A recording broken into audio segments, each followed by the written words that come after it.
Matapos sa mga narinig, si JP tila labis nang naapektuhan sa mga nangyayari. After plus one, we went to, Kakalis na dito sa labas Nauubos na ang aking pasensya.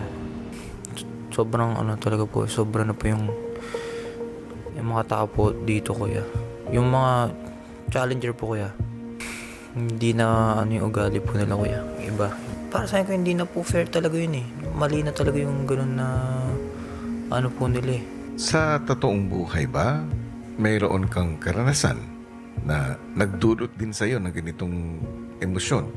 Naalala ko nga po yung pinagdaanan ko po. Lalo na ngayon, nilagaan ko po yung lola ko, kuya. Pandemic po yun. Sobrang hirap, kuya. Alam niyo po yung bahay nga namin po. Nasa gitna po siya ng lupa. Tapos may mga bundok nakapaligid.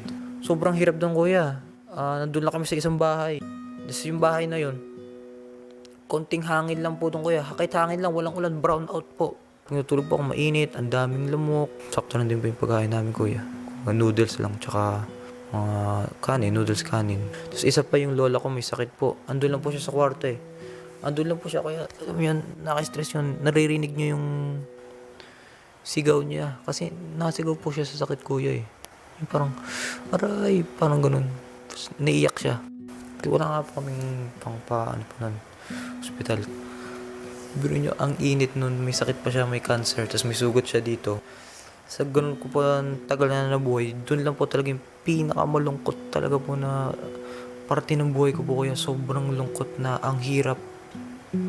Sa Diyos lang po nanalangin po, gabi-gabi ko kaya po ako nananalangin nun. Nagumaling ang lola ko, makapag-aral ako, ganyan. Na maging okay na lahat, matapos na tong pinagdadaanan ko. Parang yung nabalik nga po yung pakiramdam ko, kuya. Parang sa Tarlac ako.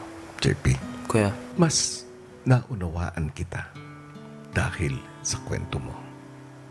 Lahat naman tayo ay natututo sa kung ano man yung mga pinagdaraanan natin. opo, kuya. Dito tayo hinuhubog ng mga karanasan natin sa buhay Opo. na nagpapatatag pa sa atin. Dito rin Opo, nabubuo kung ano yung mga paniniwala natin at paninindigan natin na gawin din yung tama. Maraming salamat po kayo na siyempre nandyan kayo para gabayan ako.